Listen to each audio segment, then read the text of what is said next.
Make us believe. Three men on a mission. Welcome to the Ship's Gonna Happen podcast. My name is Tony B. In the studio, David B. And filling in, a Hall of Famer for Timmy D, Johnny B.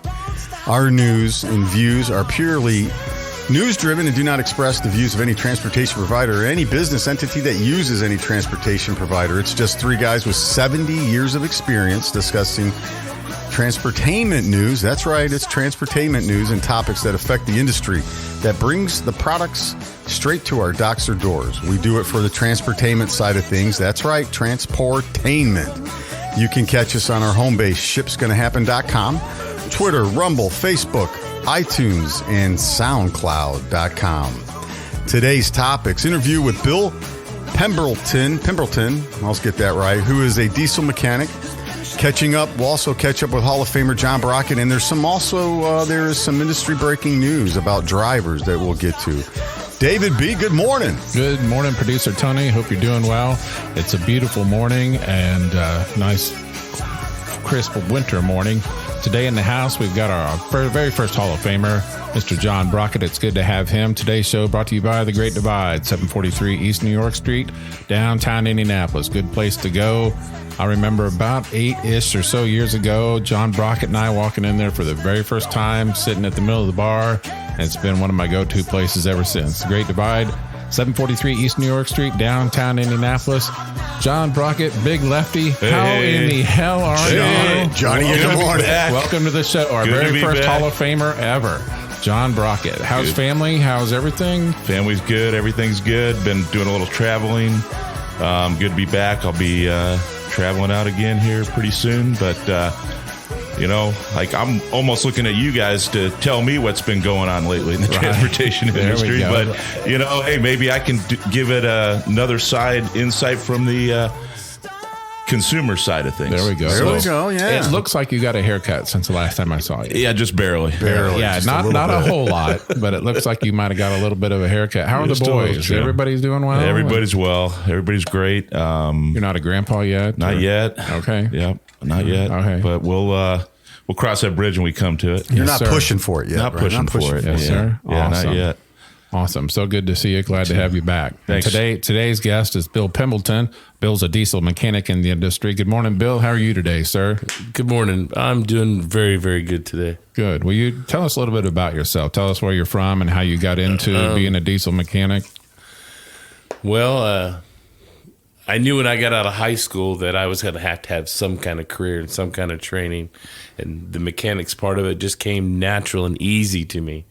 So I went to Universal Technical Institute out of high school, which is out of Phoenix, Arizona, and I started working after I left there, I started working at a mine as an underground mechanic. Wow. My dad was an underground hard rock miner, so it was just kind of natural. And I left that industry and went to working with Allied Signal making and repairing airline brakes. Mm-hmm. Wow. And then I come up to visit my dad one day when he was in Indiana, where they're all from, and my uncle said, I got a job making $15 an hour, and I was making $11. Mm-hmm. Simple mathematics. I moved up here, and next thing you know, I worked and started a dealership, and then I went to a transportation company and stayed there for 16 years, and now I'm with a distribution company. Wow. So you were a diesel mechanic at the transportation company? Or were Yes. you? Right, okay. Nice. And so you've been a mechanic then for quite a while. What are the good parts about it and the bad parts? I mean, I know probably making money is a good part, but do you have any bad parts about being a diesel mechanic? There's lots of stuff. I mean, you can learn how to weld, and the rocks and stuff don't care as long as it holds. You get to use big stuff you can beat on stuff with, so you really don't have any frustration or aggression you need to bring home. Right. I just like it. Now I'm to the point now, and I've been in it so long that I enjoy teaching and taking it and showing the next generation, hey, this is the way you can do it, but this is the easier way to do it. It still does the same. That's part process. of what we talk a lot about on this show, especially on the driver's side of things. And so, like, you would, I mean, high schools, it'd be good if they had a mechanic program, wouldn't it, to kind of start teaching diesel mechanics? And I think so, man. When I went to school, it was a small little town in Beatty, Nevada, which is 110 miles from north of Vegas, halfway between the Nevada test site where they dropped the big nuclear bomb. Right. Okay. I had an Auto 1 and an Auto 2. Auto 1 was a general intro to working on cars, and Auto 2 was a two-period class where we actually worked on cars and you actually got to fix it. So it was a nice intro and actually getting into it. Yeah, that's good. And then my teacher then, Mr. Binshuf, he got me where I was going to go to that UTI. There was 3 of us out of that class that went there. One of them, he's in Alaska. No. So a lot of where you're at now, do you get some young mechanics coming in, and do they stay long, or do they just not work It out? all depends.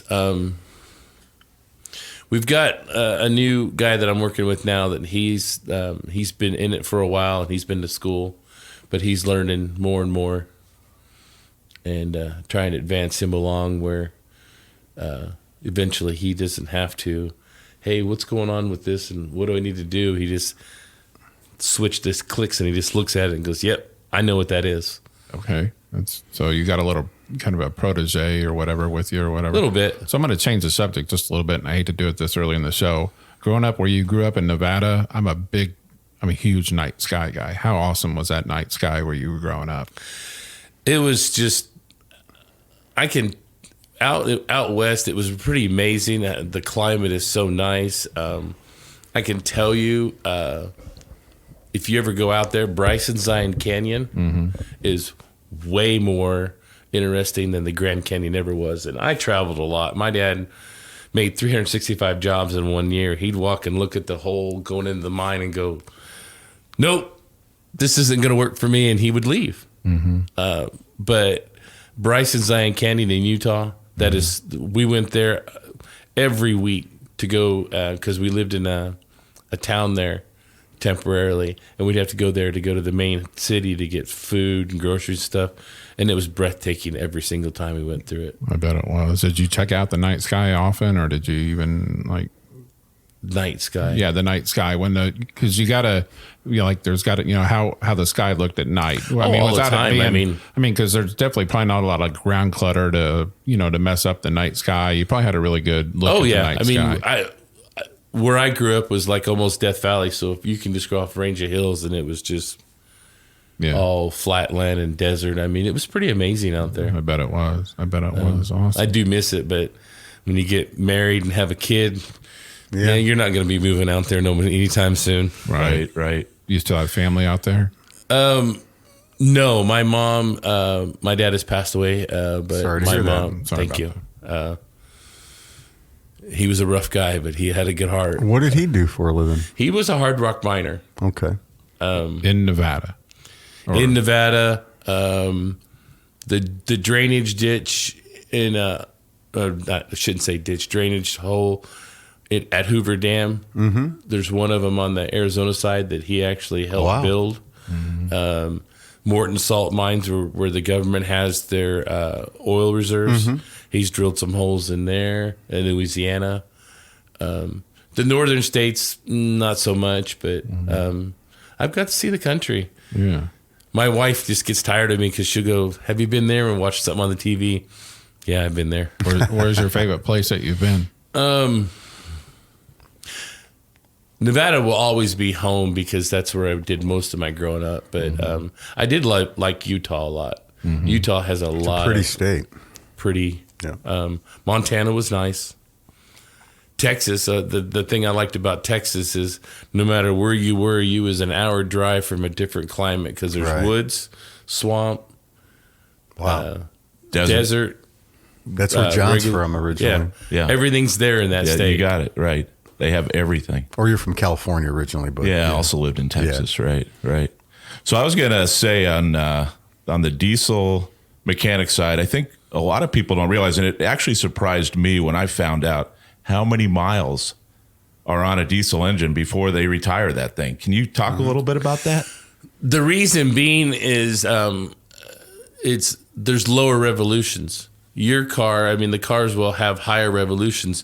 These don't get over 3,000 RPM or 3,000 RPM. Longer. You're out of your power band. They last longer, Diesel but of course, your lasts job is to keep those engines going. Yeah. Can you talk about what's a typical diesel motor get in terms of miles, total miles? With proper maintenance, before you have to rebuild it and overhaul it, you should get well over 1 million miles. See, There we go. isn't that, Wow. Yeah. isn't that I mean, amazing? 1 million miles? That is amazing. It's amazing. So, yeah. so when talking what John got back to the diesel mechanic thing, do you see a lot of younger kids coming in? Because when we talk in the industry about a shortage of drivers, maybe it's really more of a need for new drivers, but do you see a lot of new kids? Or are you guys struggling with that like they are on the driver's side, or are you seeing any impact? Yeah, I mean, everybody's struggling with it because it's I think some of them want to have that easy sales job or not so labor intensive. I mean, Yeah, I remember right. teaching my son how to change a tire because I wanted him to. This was one of those that I called a life skill that you have to know how to do, and I can just watch him because he's book smart and stuff like that, and I can watch him when his hands were getting dirty. He was like, "Yeah, I'm not really liking this," and which is okay. I mean, don't get me wrong. I mean, everybody has their suit in, but I've also met kids and younger kids that just went the other week to the tire service that we use, and I just complimented him. I said, awesome that you're a young kid in here getting into this industry and realize, because I almost think that the labor rates and wages are just going to have to go up to because there's just, I mean, I'm almost middle aged for my industry from what I've been told. And I'm just like, that's crazy. Right. Wow. Yeah. So when going back to what David was talking about, when you were in the mines, so you were in the mines actually repairing equipment. Mm-hmm. So did you ever get claustrophobic down there? I would want to get out and see some air or light. Right? The odd things about it is because it was out in Nevada. I mean, you'd go in and it was 80 degrees all the time when you went in the hole. You would go in the middle of winter and you'd just be bundled up because it'd be cold as hell, and you're shedding clothes. Really? When you go in, because if you don't, you just sweat to death. Do they heat it, or is it just a natural heat? Oh, it's just natural. Wow. How far are you down under? That one had an open pit, so each pit was 100 feet, and it had 15 levels, so I was that far down. And then it went down in a zigzag stair step, another 12,000 feet. Oh my gosh, that's like a skyscraper, like bigger than a city skyscraper. Oh, it right? was. I mean, So but you never noticed that. I mean, you it was, step that every day. You stared that you took the stairs down there every day or whatever. Oh no, we drove. Oh, okay. I mean, we had big equipment that you drove down there, and they. Awesome. When you go in there and you drill it, they go in there and they'll blast it, and they do a crisscross pattern where they draw a cross in the center with the drill, and then they go around to make the roof, and then they'll blow the center out, and then they'll blow the other part of it out. Because if you discharge the charge at all at one time, it just crystallizes and stays right there. Huh. And then they drill in and they do what they call rock bolts. They drill in, and it's flat metal, it's rounded. It's called a split set. And it goes in, and when done properly, it will hold. I think the last one was 150 tons of rock from coming down on you, and that was just a safety factor. And then you just went on and cleaned all the rest of it out. But yeah, I mean, I can remember there was the mine I was at. There was only one fatality, and that was at the very first hole, and the guy was sitting there taking a break, and the ground just caved in. Dang. And I remember going in that hole afterwards, and I fell down one time and fell back and just grabbed 2 handfuls of dirt and went, "That's it. I'm not going in this one anymore." And I didn't go in that one anymore. I mean, because that is the only one that actually scared me. But to really answer your question, it was almost like second nature. Yeah. Because And are these silver mines? Is that it was all gold. Wow. I never worked in a coal mine. I don't know why. I mean, I've met a guy that worked in a coal mine. I was like, no, my dad would never work in a coal mine. He has so much more knowledge than I have. Nope, I'm out. okay? Interesting. Yeah, So- I always knew Nevada was known for silver. I assume there's gold there too. Oh yeah, there's well, they call it the silver state. So, Right. Okay. we mined. It was a microscopic, so you never could see it. Oh. But they used big mills that would just turn the sand, and then they introduced cyanide, which pulled the gold out, put it in a liquid form, and then you introduced some other chemicals. But I know there was coal that was introduced, and the coal would pull the cyanide and the gold. Wow. And then it would go to the assay office after they filtered that out. And I think with steel wool, Oh, yeah. they would get it extracted out, and there'd be huge bars. There'd be 60% silver and 40% gold. Did they scan you on the way out? Did people on the way out? to make sure No, they I weren't mean taking maybe any the assay handfuls of guys gold? that worked in the office, but nothing that I ever did because, I never saw any of it. Oh, okay. Okay. Man, that's cool. It is pretty cool. So, Bill, you're related to one of our former guests, Jeremy.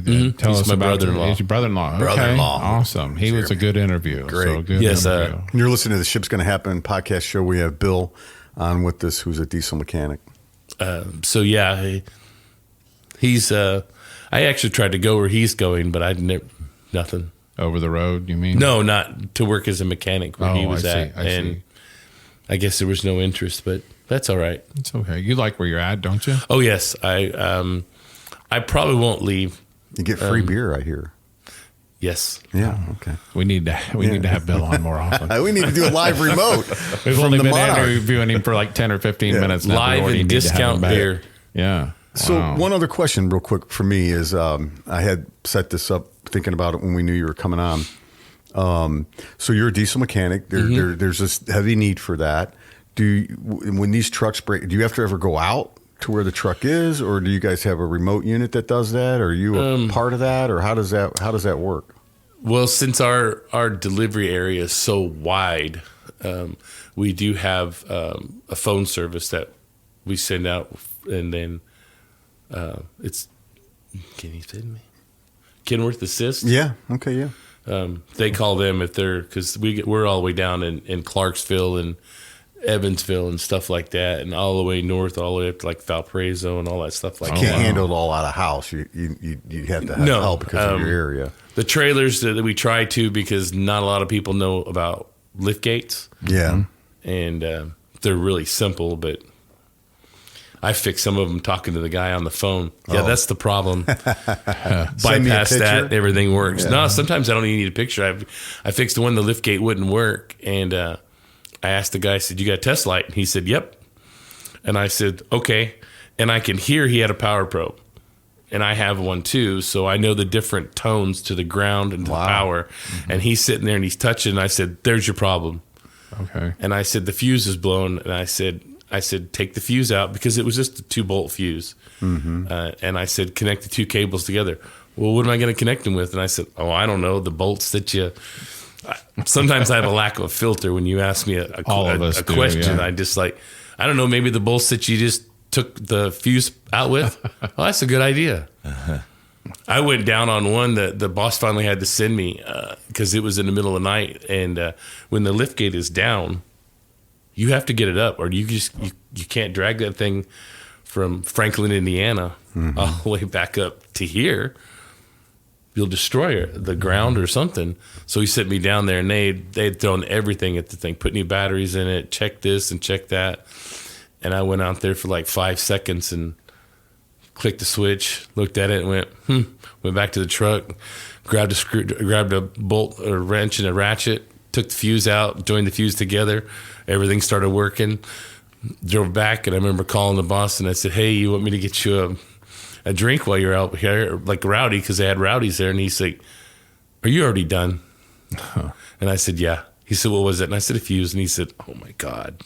Right. And they'd been working on this truck all day long. Some road service. You need to send in the varsity So team. I assume you work on all different manufacturers of engines, correct? Or do you specify in one particular? Necessarily specify, because working in a fleet operation, which is a nice thing, is there's always a sister truck. They buy 7 or 8 of the same truck. Like there's mostly all Kenworths. There's very few Freightliners where we're at, which that's supposed to change, which is fine. But there's always, because we had a truck that lost its lights. Well, they towed it all the way back here. All the lights worked. I couldn't find anything wrong with it. Right. Sent it back out. Got towed back again because the lights went out. Brought it back in. All the lights are working. And I'd have never figured it out. Well, finally, we have sister trucks that is the exact identical one of this truck. So I pulled the truck in, pulled them both in, and just started tearing and cutting zip ties and going into it. Found out there was a whole wiring harness missing. Wow. That I would have never found. If you didn't have that identical one to go back and look at. Yeah. Sure. Wow. So, I mean, that's nice. I mean, because you're not sure, because you don't want to start changing parts and throwing parts at it because you're not sure. There's like, hey, the turn signals aren't working. And maybe it's a switch. You can dummy up one quick and easy, and then you don't have to replace it. Hey, that works just fine. Sure. I was also curious about the, there's a trend in automobiles obviously going to electric. Is that same with the trucking? Is that going to be the same thing? Great question. Have they trained you in any of that yet? Or I think it's coming. I don't think there's anything. Can you get 1 million miles though off a? You know what I mean? You get 1 million miles off a diesel engine. That's important, right? It's important. I know in California they're starting legislation where, I think it's 2035 or something like that. That they're actually going to want them. But small issues I have is I don't know if it's changed, but I've read out in China where they produce all this stuff for the batteries. The place is inhabitable. Can't grow anything there. The water's undrinkable. They have to mine all the stuff in. We got actual people in there. I mean, that's just, to me, that's just terrible. Yeah. I agree. I think there's a lot of unknowns to say, well, we're going to battery and electric and it's going to be better for the environment. Is it really? I mean, when you got to dispose of these batteries, you have to produce the batteries. You need.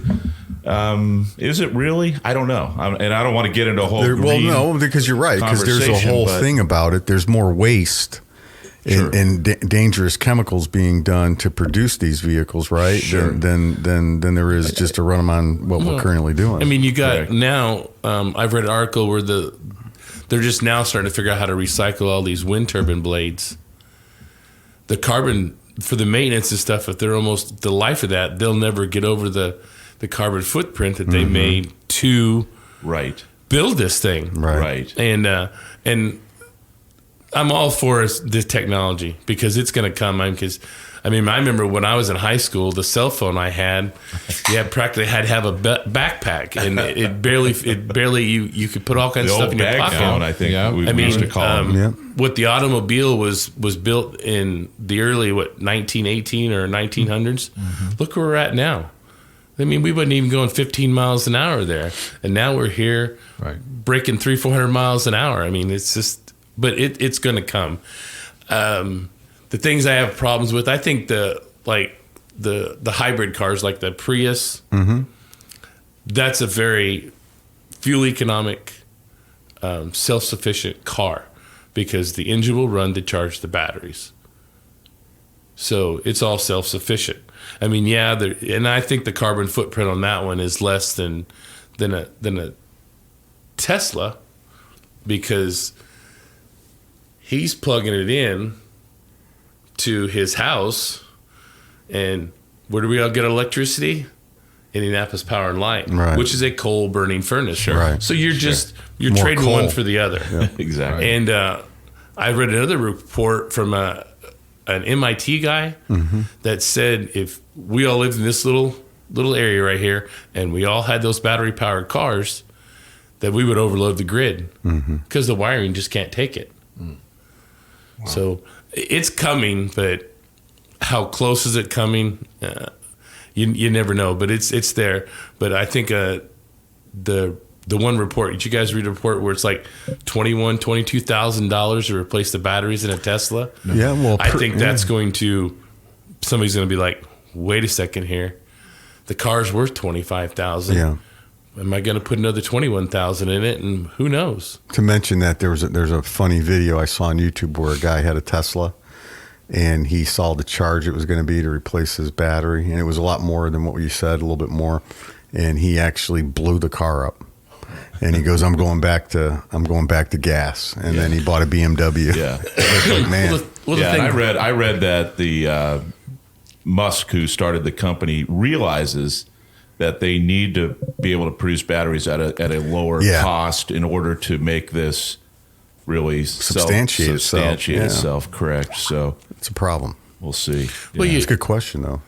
You get, sorry, I lost my train of thought. You're listening to the Ship's Gonna Happen podcast with interview driver mechanic Bill. Well, no, I'm not a driver. Nope. Yeah, I've got my CDL. Yeah. And when I went to the school did they sent me through a class. Do you have to maintain it? I take my yearly physicals and stuff like that. Turn your head and cough. Yeah. I can honestly say I have backed up more miles than I've drove forward. Okay, there you go. Yeah, that's hilarious. That's good. Nice. So are you seeing some younger generations come into your field? Yes, we are. And I'm glad to see it. Ours is a small shop. We only have like 8 mechanics. And I'm one of the, I guess you want to say the younger ones, not younger in the age group, but younger there because... You said you were middle-aged at your company. If you don't mind me asking, how old are you? Because you look like a very young man. Almost 50. 29. Wow. 50? Almost 50? They consider that like... Well, that's just middle age almost. I mean, but there's guys I work with. I work with one guy that's been there since he was 18. People just don't leave that job. I mean, it's what I like about it is, and I tell because we just had a new guy start, and I just told him because he come from a flat rate job, and he was like, "Oh, got to get this done." And I was like, "Whoa." I said, "I'm not concerned about how long it takes you." I said, "Because I don't want you to rush." I said, "I want it to be right." I said, "Because your family, my family, I'll drive around these, and I don't need something happening, or I don't need a breakdown, because that costs 6-8 times as much as you taking an extra 10 minutes." And what was the safety thing you said before in pre-show? My biggest thing I always tell everybody is we all walk in with 10 fingers and 10 toes. We walk out with 10 fingers and 10 toes. Great piece of Everybody advice. goes in the same way we came out. Now, if we were to have Jeremy in the studio too, would there be any conflict between you two? Would we have to keep you separated or anything? Or we probably jab at each other. yeah, okay. There we go. Yeah, awesome. No, I really like Jeremy. I mean, he's been a good brother-in-law. Yeah, he was a good guest on the show. So yeah definitely. So so you see yourself staying in the industry then until you retire? Yes, I do. Awesome. That's good. And my mom says, "Yep, I knew what he was going to do." They were all amazed because I used to take things apart, and they used to actually go out and buy stuff and look at it and go, "Can he take that apart?" Because at an early age, I had a little difficulty putting it back together. But when I told my mom I can take them apart and put them back together now, she was like, "Oof, thank God." That's a very important skill to have. When I have an engine problem, I kind of look at it and go, no, battery, yeah, I might be able to handle that, but it gets a little deeper than that, and I'm checked out. I'm looking for a guy like you, Bill. My mom watched that. She come up and she wanted to get the rest of the coils changed in her truck, and they charged her. I mean, it was flat rate, and then she come up and I wanted to make it more harder than what it actually was, but I mean, it wasn't. And she just kind of looked at me and she goes, "That's it? That's all?" And I said, yeah, that's it, Mom. That's all it took is this little screw, and you pull it out and you toss it and you put the new one in. Oh my God. Wow. But it's just the skilled labor. I mean, it's, you have to. And I remember the guys when I started that said, this is the way you do it. This is the way, and showed me. And I just want to make sure I pay it forward to the next guys and say, hey, this is the way you do this. And I try to never get mad. I mean, I had one kid I was teaching, and he took an impact gun to this small bolt, putting a drive line in, and snapped off the head of the bolt. Oh. And then I was very calm, and we went under there and we extracted the bolt with no problems. And I just looked at him and I said, "Don't do that again." I said, "What you did wrong is you took a big impact gun on a little bolt." I said, "You can't do that to these; they'll snap and break. And other than that, it's fine because they're gonna screw something up. You don't. I mean." Bill, when you're teaching the younger generation, are you just trying to, or one of the things you're emphasizing is that it's a good career and it's a good lifelong career and that it's a good deal to stay in the industry? Yes. And I am. And we are now, the company we have now requires you to have a minimum of 40 hours training. Wow. And every year, minimum. And so like last year, I got to go up to Michigan and do some Ford Transit training where you learn a lot about the J1939 connector. And then I was also sent to Chicago for Cummins and some other classes that they make sure you do it. And they want you to, because they understand that if they don't teach this, that we're just not going to learn. And that was one of the problems I had in the last job I had. They stopped buying trucks in 2007, just that when all this DEF and EGR stuff started to turn, and then started buying them in 2012, 2013. And we were I looked at them and I said, "You're going to have to send some of us to class." I said, "We're so far behind the curve. I have no idea what's going on with this truck anymore. I mean, I could fix the little stuff, but as far as this engine stuff, don't have a clue." And so in other words, you're saying it's constant training, it's constant updating, because there's always changes being made to these different engines all the time, and you have to learn what's going on to fix them. So we've got 4 2010s which do not use any DEF but have a DPF system, and now we've got 2012s that have a DPF system that use DEF. And then now they've changed it up to have all-in-one system where it's just a big box. You take the whole box out. So it's constantly updating. And from what I'm told, the diesel, the air quality going into the truck is dirtier than the air coming out because they're filtering it so much and capturing all the fumes and everything. Wow. So how are the OSHA standards and all that where you work? Are you guys always trying to maintain are there any regulations that are constantly coming out with you on your side of what you do? And not as much. They're pretty standard now. This is the first company I worked for that they do a mock OSHA audit. Okay. Where they walk through your shop and it's not OSHA doing it. But they sometimes they have an outside place to it, or they have somebody else come into it, and they just walked around and look hey, this isn't, that's not supposed to be that way, and you get a little point or something like that. But it goes to how you guys are running your shop, and so nice. Oil spills and rags aren't allowed to be left around or something like that. No, the last shop I worked at was, we called it a dungeon. At one point, they wanted to put air conditioning in place, and I was like, no, we're going to have the doors open. Why don't you fix the lot where we don't have big craters in? Now, you can take your air conditioning. We're not going to close the doors. The place is dark enough on the inside during the summer. We're going to have the doors open. But the shop I work at right now, for the most part, you could eat off the floors. It is so bright and lit up and clean, and it's maintained that way. So it's awesome. Good. People come in and look at it and go, whoa.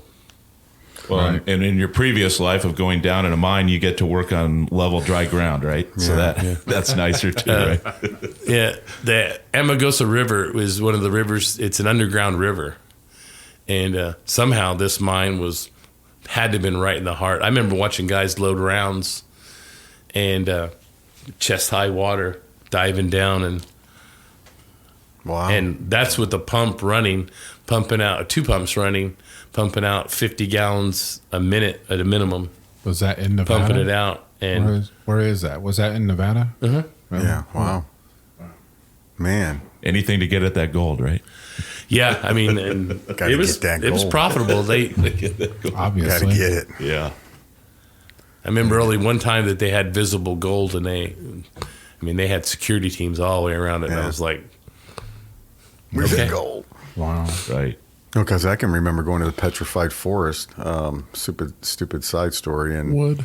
yeah, and you couldn't they scanned your vehicle to make sure, and were very hardcore about, you don't have any rocks on you. And I was like 7 years old, and I took a couple in my pocket. And then my dad looked back and goes, "You sure you don't have any?" And I, "Here, Dad, I took a couple just for a souvenir." I can see little Tony Bubnick in the back seat. Yeah. I was trying to hide them. Trying They're two not to little cry. rocks. And Somebody's going to jail. I could imagine, being in a mine like that. That's interesting. Man, you got a great life story. it just realistically, I never even thought about it. I mean, I worked in a lab at one point, and they were having me pulverize all, and that's the only time I actually got to see gold that was lifted in my hand. Mm-hmm. And now I look back at it and go, really? And they actually called me in because they saw that I saw that, and I was like, "Are you thinking I actually took it?" Mm-hmm. I said, "It's sitting in that bucket right there." I said, "That's not even an ounce of gold." And back then, an ounce of gold was only $500 or $600. Right. Yeah. I was like, "Really?" Wow. I mean, come on. Yeah. Because I brought home my wife needed a bulb for her car, so I brought home one. So I just looked at the box. "Hey, can I have this?" And she's like, "You're getting in trouble for that." And I said, "For a little peanut bulb, little small bulb like that?" I said, "All I had to do was ask." Sure. I said, and it's fine. I mean, but I have worked where people have taken stuff, dumb stuff. I mean, the one guy took Toilet paper? steer tires. Yeah. Oh, okay. I mean, we had a big meeting about it, and the boss come up and he says, "Yeah, we had 4 steer tires come up missing," and they knew it was somebody there. I mean, and I knew not to mess with tires. If you were going to take anything, tires is the last thing, because that's number 2 on the list of expenses to a company. Yeah. Mm-hmm. And probably in a mine like that, they're Well, this was at the transportation company, and you'd think right then, "Hey, this is a light. I don't need to do this anymore. I'll have it next month." And I'm like, "Are you kidding me?" Because I used to do the tire inventory work in there for a while, and I can walk in and tell you right off the bat if anybody changed any tires or what tire was changed and where it went, because I was that in tune with the inventory. I could sit at home and tell you because we always had brand numbers. I can tell you what brand numbers on what tire, what stack, at what level, just by sitting at home. You just kept that much of an eye on it because it was that much of an expense. Yeah. And this guy, and I was like, "What are you doing?" Mm-hmm. And he denied he ever had anything in it, but he actually got an accomplice, and an accomplice ratted him out. And that's how he got caught. But he said, "I never had anything to do with it." And I was like, Wow. You're listening to the Ship's Gonna Happen show this morning. Thanks for everybody for listening. Thanks for having Bill today. Yeah. And we've got Big Lefty in the house. Yeah. So, Bill, we're going to switch subjects, and want you to stick around and feed into what we're talking about, because there's some breaking news in the industry that I wanted to get to and David wanted to get to. But, we're excited to have Johnny Brocken in the studio with us, who David and I worked with, and Known for been the pleasure of knowing him for and I'm years. looking forward to hearing about this breaking news, because I've been a little bit out of the scene here. Well, first let's go to you and find out, how's retirement doing. Yeah, do you keep up with the industry? How's your life doing, man? I probably need to do a better job of that, but I really haven't been. I can't blame you. I know there's information out there. You just have to go find it. But right. I haven't. Ship's Gonna Happen podcast. Yeah, I probably will, but I've just been kind of learning how to be retired. Yeah. It's So kind life's of a been learning good? process. It's been good. Have you found yourself on a random day waking up going, I don't know what today is? Yes.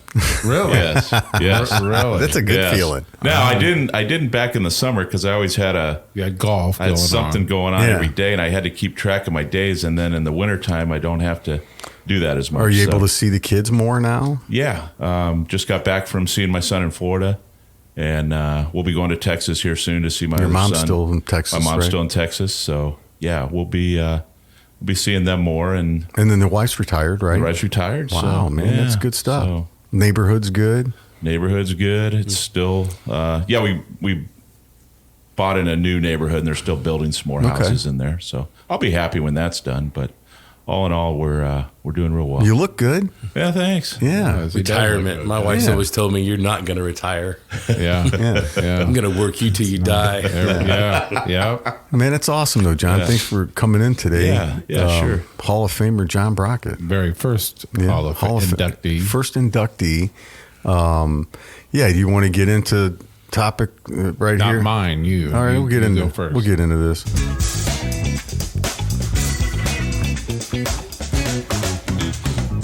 All right, doing a little research for the show this week, I pulled a story, and it's something that we brought up numerous times about recruiting newer drivers into the industry, and how the industry is going to go forward with that. So, very interestingly, I pulled an article written by Christina Chung from the Associated Press.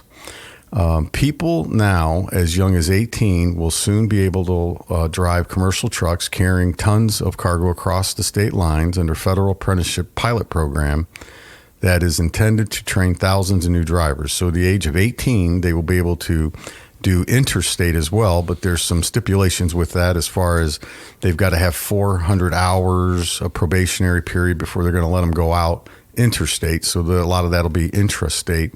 It's a part of the $1 trillion bill signed by the government recently to modernize the aging infrastructure. They realize there's a driver need / shortage, if you want to call that. So the American Trucking Association is involved with this, and they are setting the guidelines for the pilot program for the much needed industry.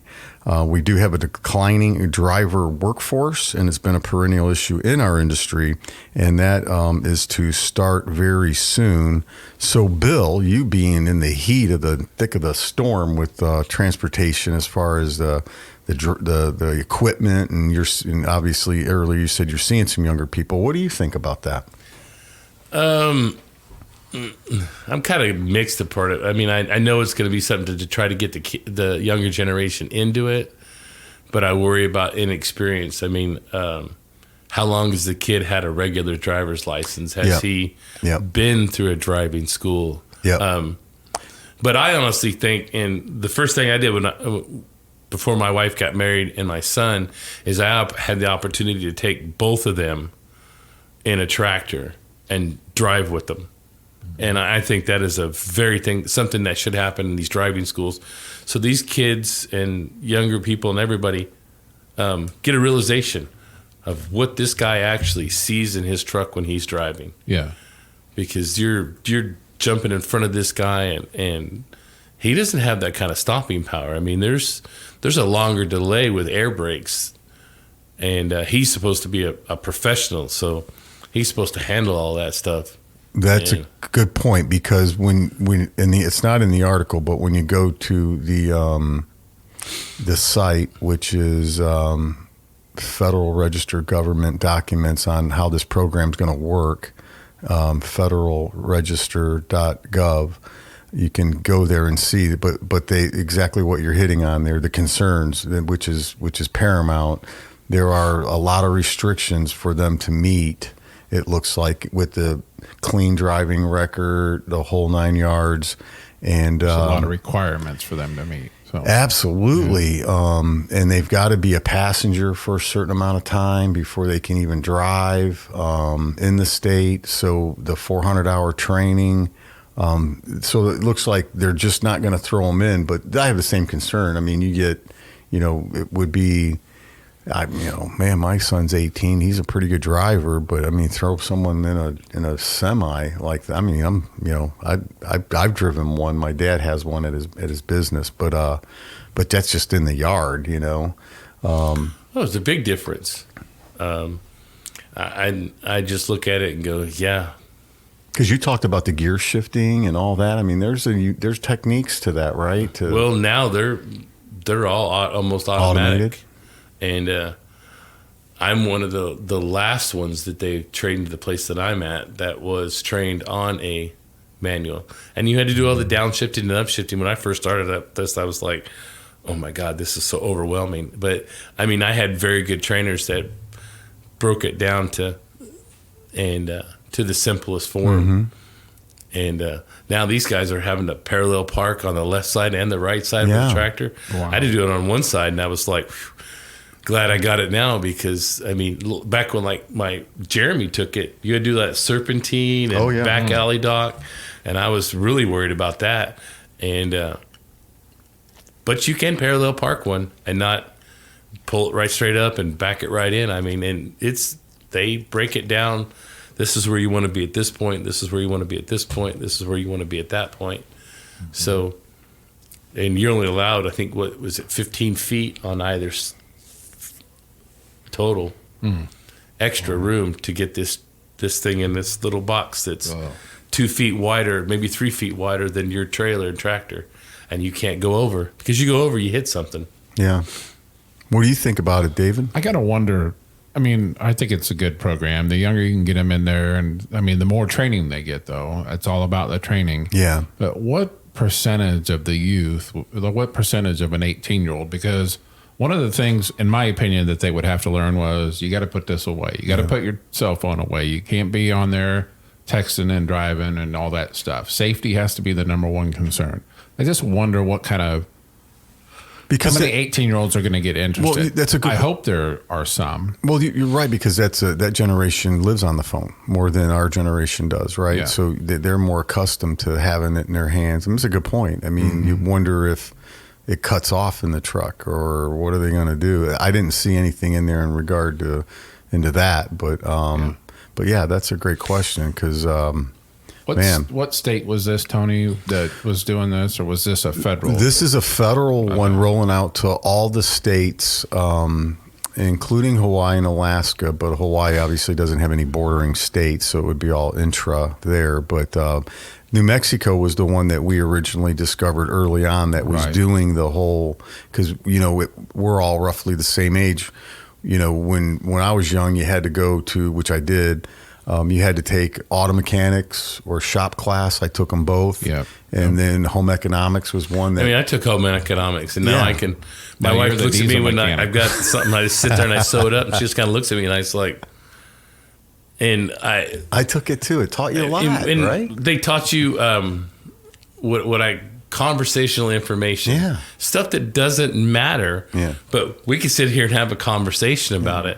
Conversational English. There were a lot of pretty girls in that class. I yes, there was. That's why you were in there. That's why I was in it. Do you have a home economics 1, 2, 3, and 4? So, Bill, is there a since you are you a cook then too? Is there a specialty that you can make that is your go-to dish, or no? No, not really. That's all good. I do like a good chicken fried steak. There we go. Fried steak, mashed potatoes. So if you're where are you going to go? If you're going to go somewhere to get one, where are you going to get that at? Do you have a favorite restaurant or a place that we go grab that? Our favorite. Are we allowed to say names here? Yep. Yeah. One of my favorite places to go eat, and people are going to look weird, is Puccini's. And there is the Mellow Mushroom that's in Carmel. Mm-hmm. They make a baked potato pizza. And if you like a baked potato, this is the crust is the baked potato. No, the crust. It's a regular pizza crust, and they put, I think it's olive oil, and there's new potatoes shaved onto it with sour cream and bacon and cheese. Tastes just like a loaded potato. I mean, it is right. The way my wife and we was in Florida on vacation, and we stopped at this Mellow Mushroom. Excuse me. And I just looked at the girl and I said, "What do you suggest?" And she said, "Well, I suggest this." And I was like, "Good, get us one of those." My wife was like, "Why don't we get a pepperoni pizza?" And I was like, "We're on vacation. We don't like it. We'll just get something else."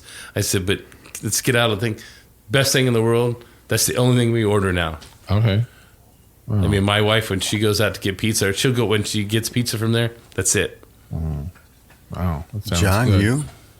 Favorite food? No, what do you think about the driver age? You know, I think the problem is still going to be getting the young people to be interested in truck driving, because that's been the issue for many, many years. And it appears to me that they're saying, well, okay, if we start them younger, we can get them in sooner, but can you get them in? They're not interested in Would driving. your boys have ever, thought of that? I don't think they'd ever thought of that or been interested I don't in think that. my son has Would either. any of the four of us had been interested in that at that age? Depending on the pay. I mean, some of this pay, some of these gentlemen, young boys or young men, women are starting out at, they're saying 50, 55, 60,000 and then paying them bonuses. So, That's great money for a young. if I could have made that person. coming out of college. Sure. I've often thought too. I mean, it should be a bonus for him, because my son and my daughter, you can't get them to leave their room. Right. It's a nomadic lifestyle. You're going to be by yourself most of the time. Yeah. It's just, You're going to make money. You go drive for a couple, 3, 4, 8 hours a day, and then you stop. And these guys there's some guys I've seen that just have a computer and all kinds of stuff inside their cab of their truck, and they only get out when they have to. Maybe that's right there. Maybe Bill, that's a new thing, to have remote drivers, right? So so these kids can be remote semi drivers from their bedroom on the There we go. Xbox, Right. on an automated truck. Mm-hmm. Yeah, You know? but I've seen my daughter drive on that.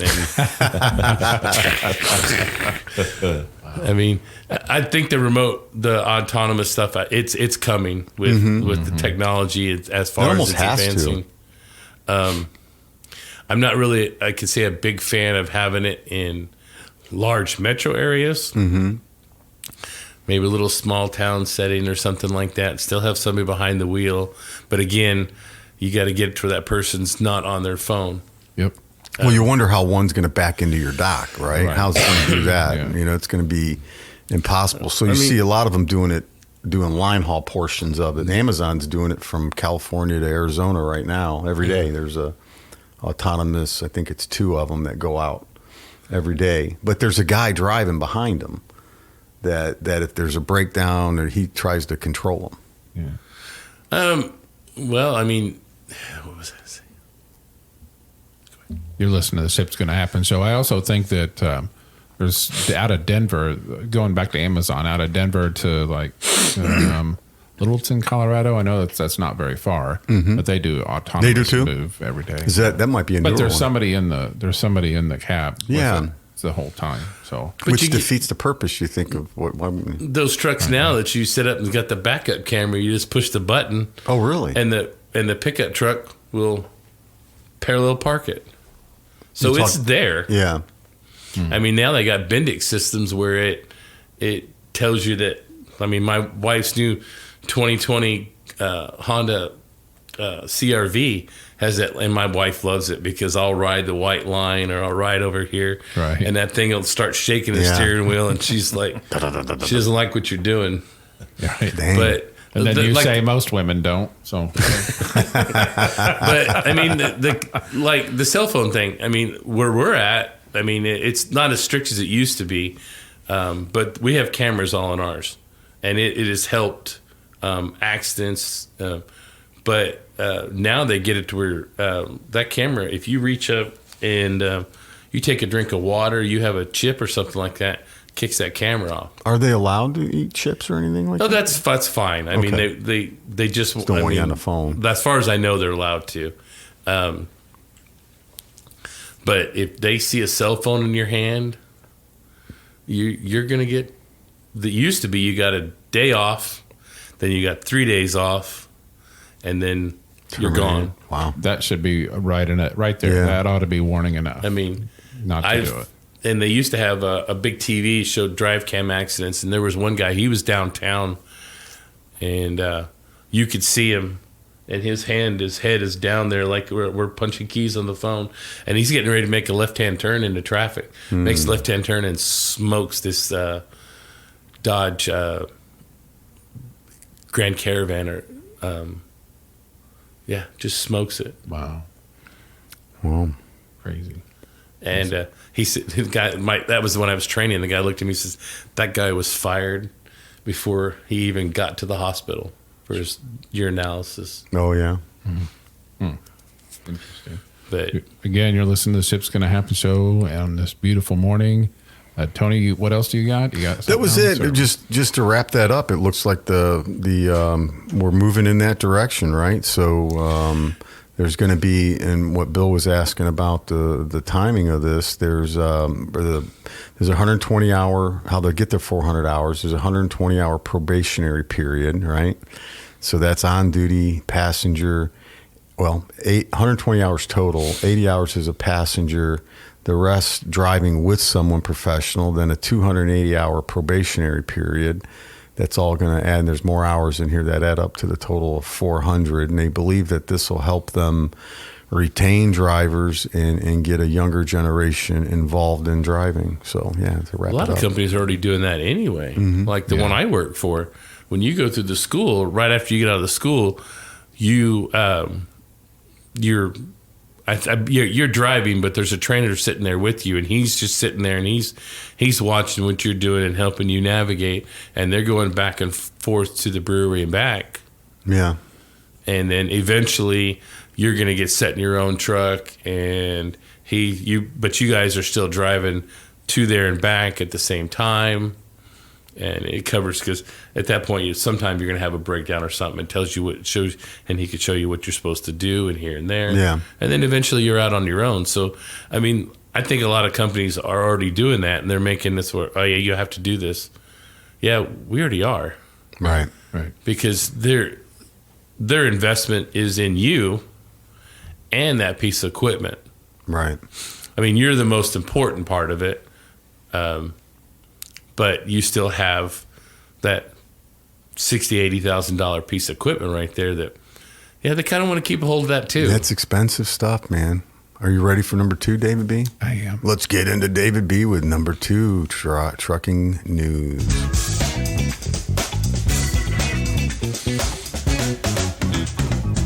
I've got some breaking news to report this morning. It's about 20 hours late, but I want to go ahead and report on it anyway. There was a trailer carrying 100 monkeys that collided with a dump truck off of I-80 in Pennsylvania yesterday. 4 monkeys are missing. 4. So according to the state police, they're still searching for those 4 monkeys. What kind of monkeys are these? Orangutans? I'm not- Because orangutan could kill they're- somebody. Are you serious? Yeah, dead. Yeah, I definitely am. You know somebody out there with a bundle of bananas going, monkey, What? here, monkey. Oh my God! So, Is that yeah. a monkey I just saw across What are the we interstate? transporting that many? I don't. Right, yeah, exactly. I Possibly the zoo just or happened upon this story this morning. I go, I think I'll bring that up today or whatever. I don't know. I have a hard time believing there's transporting. How many total? 400 There monkeys? was 100 monkeys 100 and monkeys. 4 are missing. 4 so are they're missing. still, they may not be searching for them yet or now, but they were looking for them. In Pennsylvania. Yeah, they pictures showing them in a tree and stuff. So. No way.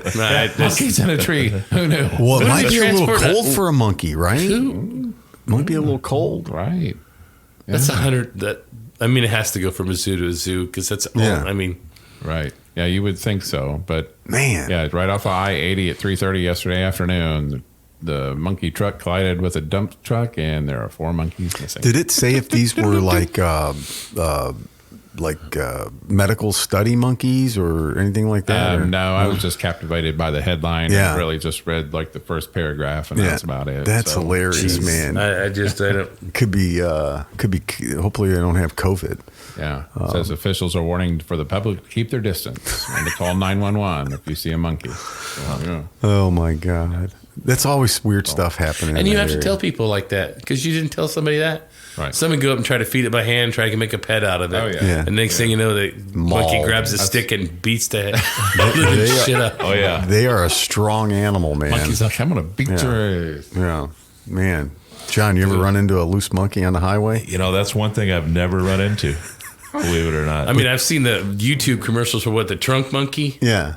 Oh, yeah. And that was just funny. Yep. I mean, That reminds. speaking of YouTube videos, have you guys seen the YouTube video where the guy's driving the Tesla and has got a Honda generator running in the trunk of his car? No. Oh, that's funny. What? No, I haven't And seen he's is plugged insane. in, charging the Tesla. That's funny. And he's got a little Honda generator, and they're driving out, and I'm just like, That is crazy. but all that fumes can go in there, Yes. Yep.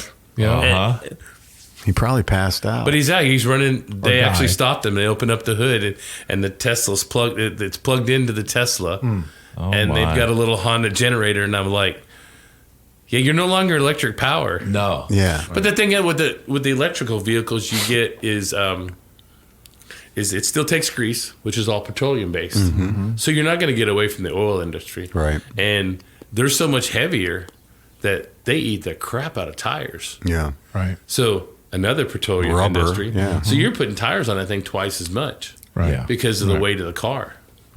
That reminds me of a quick story here of I think it happened in Zanesville, Ohio. Years ago, there was a guy that had his own little self zoo, and he had like 10 acres of land. You guys might remember the story. And there was a gentleman going to work at like 4:30 in the morning, and he calls 911, and he goes, yeah, you're going to think I'm crazy, but I think I just saw a giraffe walk across the highway. And the lady's laughing at him. And then he goes, whoa, there goes a tiger. And they're like, where's this at? And then they give him, and the police show up, man. And this guy committed suicide and let the animals be. Before he did it, he let them all out. And then Jack Hanna was called to the scene. And there was a lion that was in, I think it's Zanesville, Ohio, was in the downtown square.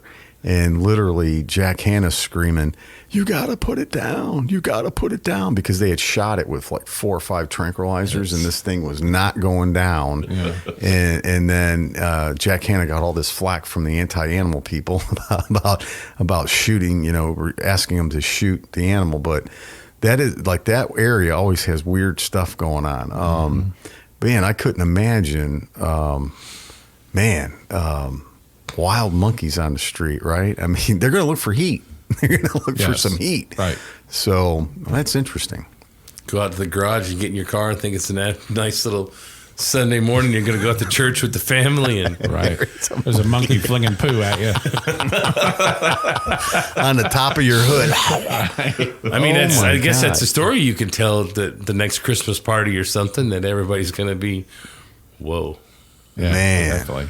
Man, that's interesting, That's David. a name of a band. I would name my band Flinging Poo. Or Flinging Monkeys Flinging Poo. 4 monkeys loose. Yeah. Man, just- great story, dude. That I don't know about a great story. Yeah, but hey, I that's one. it's certainly interesting. It's not something you see a every good day. but- conversation. bring some levity to the Ship's Gonna Happen Yeah, show. bring some sanity. to the Appears show. like the supply chain is improving, but I'd say it's still backed up based on store shelves. Still record profits. You've got the 3 ports in China still shut. The largest port in the world is shut down in China right now. You've got them getting ready to kick out. You got 3 total shut down. So they're thinking that there's going to be another crunch come here soon. Shut down due to various reasons. Yes, COVID their and New Year. New Year and Olympics. Yes. So they're trying to skirt and these were minimal COVID cases, but they shut them down. So, but it seems like the carriers have gotten better at dealing with it. David might want to chime in on that. Yeah, I mean, it is what it is. During all of this, I've never really had any issues with getting stuff moved. The prices are so stupid.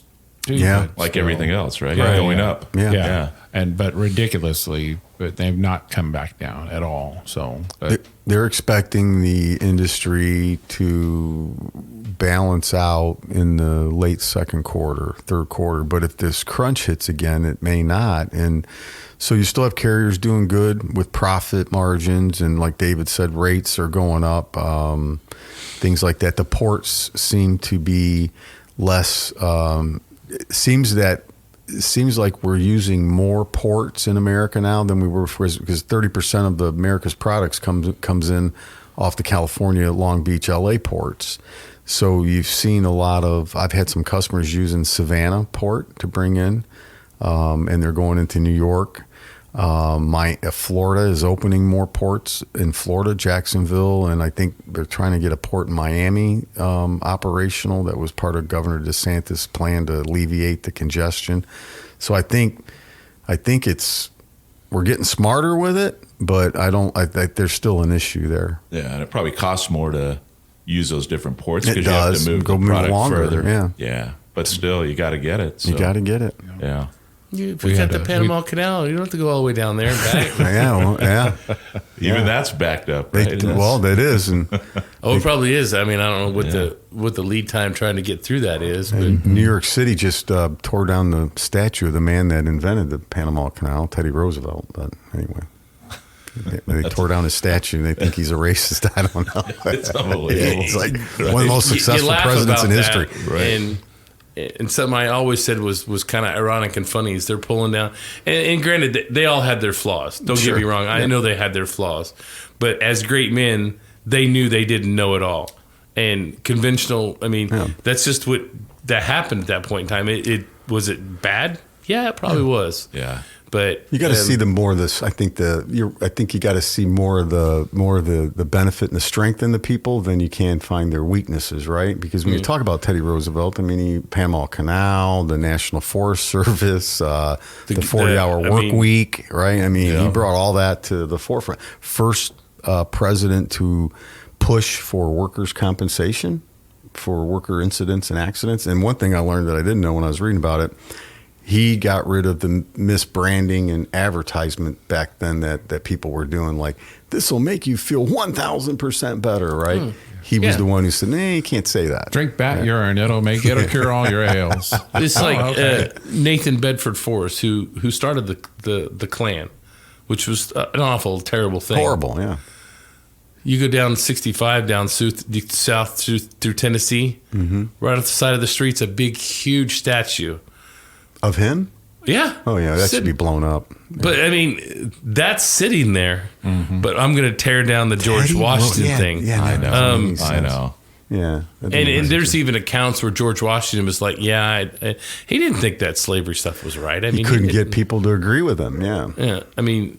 Nor could the 15 after him, right? So, But, it's, I think that my thing is, and Dave and I talked about it last week in Timmy D. And that was one thing I got to ask you because in Timmy D's honor.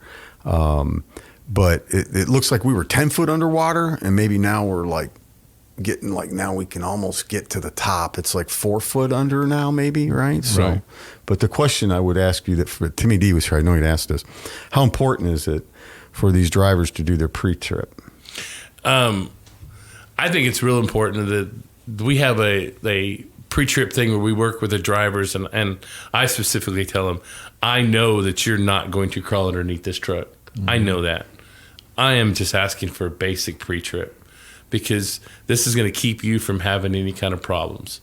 If you see any loose stuff, rust streaks, check your tires, make sure they're fine. If there's oil streaks somewhere, you might want to get that looked at. Check your coolant, check your oil, your lights and stuff like that. I don't ask you to go above and beyond because everybody knows when they do the little pre-trip for their test that we're crawling under this, we're checking every nut and bolt. They're not going to do that, and I understand that. But if I get them to do a basic one, I'm perfectly fine with that. I would like to see that they have some kind of pit that they drive a truck over. I mean, because I've taken some of the drivers under there when they've been through school and taken them underneath the truck. This is what this is. This is what you're looking at. This is how this works. And I don't expect them to grasp it all, but they can maybe come back and say, "Oh, I remember Bill showed me that's how these brakes work, and this is what I'm supposed to be looking at."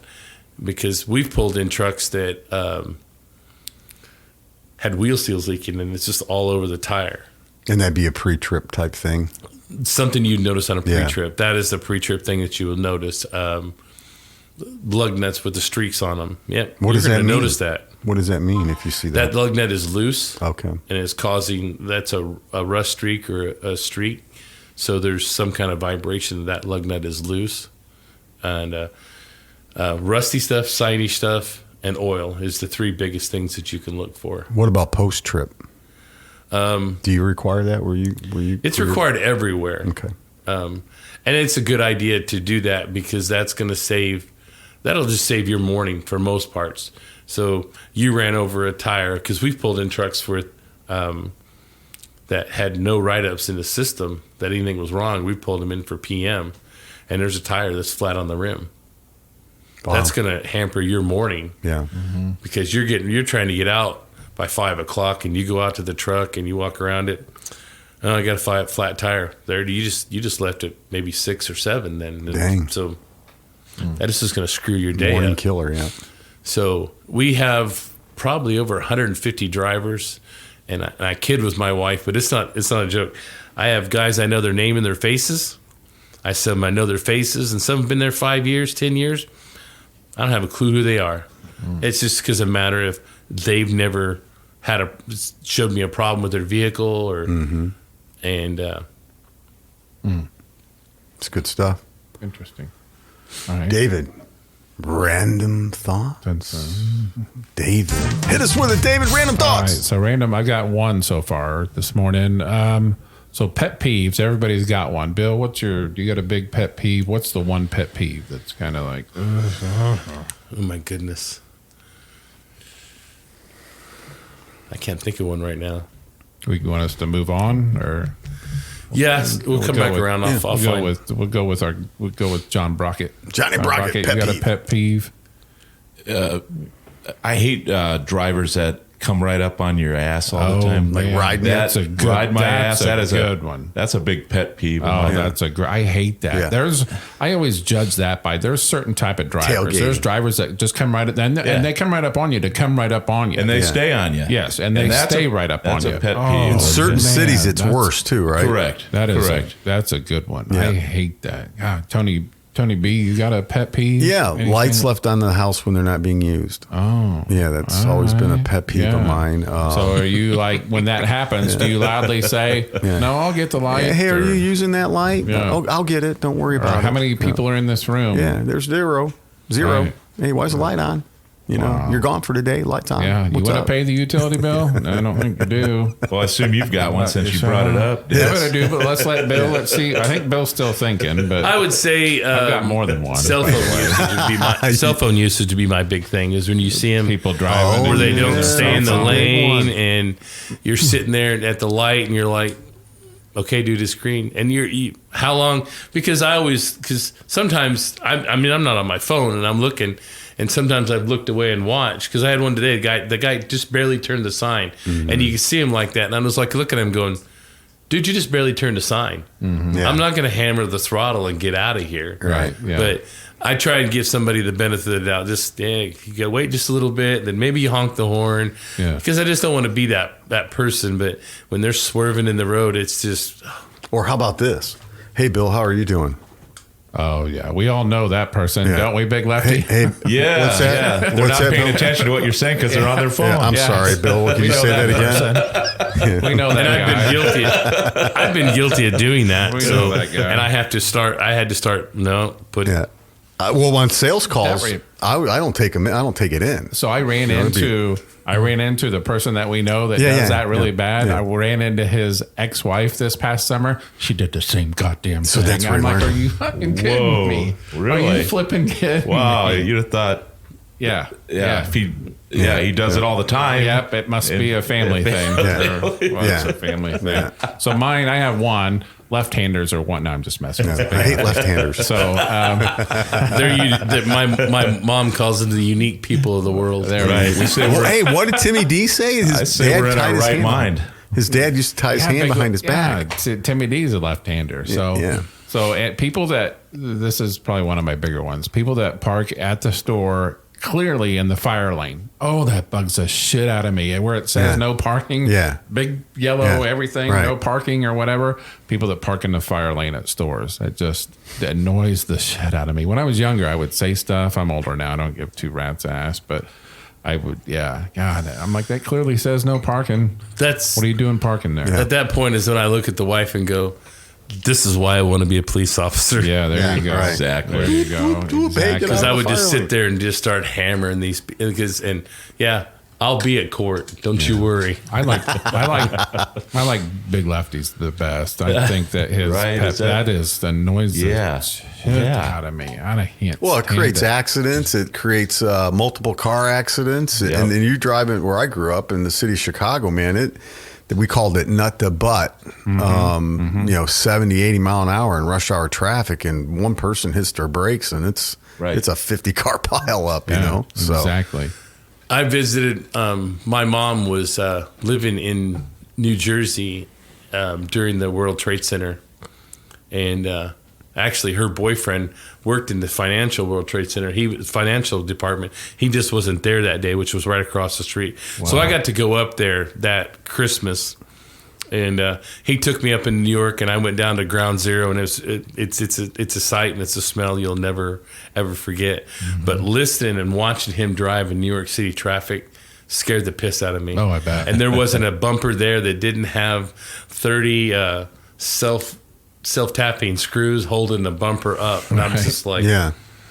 this is crazy. I think the worst city I've ever driven in is Minneapolis, Minnesota. They've got those stupid lights on the when you're going to go onto the on ramp instead of everybody just merging. They've got, and that just makes no sense. man. I think Minneapolis is the worst. Okay. city. You know what? That's a good point. What's the worst bill for you? New York had to be in the worst for Yep. me. David? And I was only in the passenger seat in the back seat watching. Oh, and I man. was just Right. Just stressed out. I've been to John? New York, but I didn't drive when I was down there. Mm-hmm.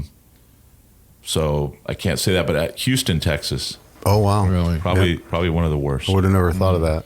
Just a Never lot been of there. traffic, a lot of crazy drivers. I think they had the most car shootings at one time.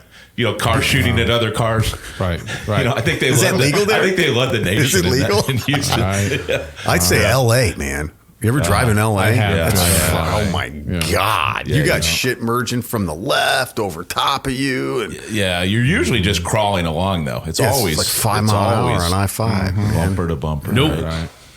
Hey, so I see you have a Colts jersey or Colts jacket on. My wife got me this for That's Christmas. nice. I like Nice. that. Yeah. I like that. Yeah. This is That's the camo Colts. We was watching the game, and I was like, I've always wanted one of those. And Is that a medium, Christmas time, Bill? she's not even paying. She's like she's not even paying attention, and bam, she's on the phone, and bam, here it is. Bill, That's is that great. a medium?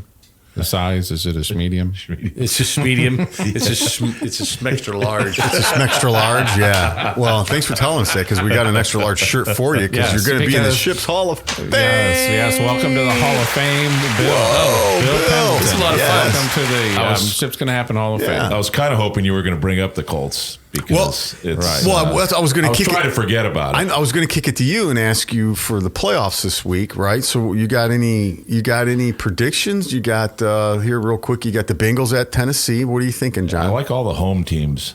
Okay, yeah, that's good. So Tennessee, Green Bay, Kansas City. You don't like Buffalo winning that game? I really like Buffalo. I like Buffalo too. Man, Buffalo and Kansas City. Yes, That's one at of the Kansas games I want City. to watch. Right. Yeah. I love Buffalo's The quarterback. Tennessee game. If Derrick Henry's allowed to play, Which he's going to, I hear. if he's allowed checking to it play, out. and he's at we'll say 90% or 80%. Man. Henry is in the game. Because Yeah, it's they're gonna like be hard to 3rd and beat. 3. What are we going to do? They got a good We'll just defense, give it too. to him because you can't stop the guy. I mean, know. he's just I know. he's a tank. I I'm mean, surprised they won as many games as they did without him. Right, I know it's true. I think Yeah, they yeah. a pretty I good thought team. their season would almost be over, but I mean, I felt bad and felt sad because I could talk to the guys I work with. Colts fan, yes, but he was having such an amazing season. He was going to break records, and for him to get hurt, I was just like, man. The Colts have a damn good running back. Oh man. Yes, God, they I do. love that kid. Jonathan Taylor. Love him. Right. So John, what about the 49ers and Packers? I got to go with Green Bay. Every Yeah. expert's got Packers picked. Yeah. Aaron Rodgers is kind of on a mission, I think. I think so too. Yeah. David, what about you? So on the football, I'm going to go Big Lefty and like all the home, home teams. teams. But I want to talk about Big Lefty's hat and our Indiana Pacers. So Oh, yeah.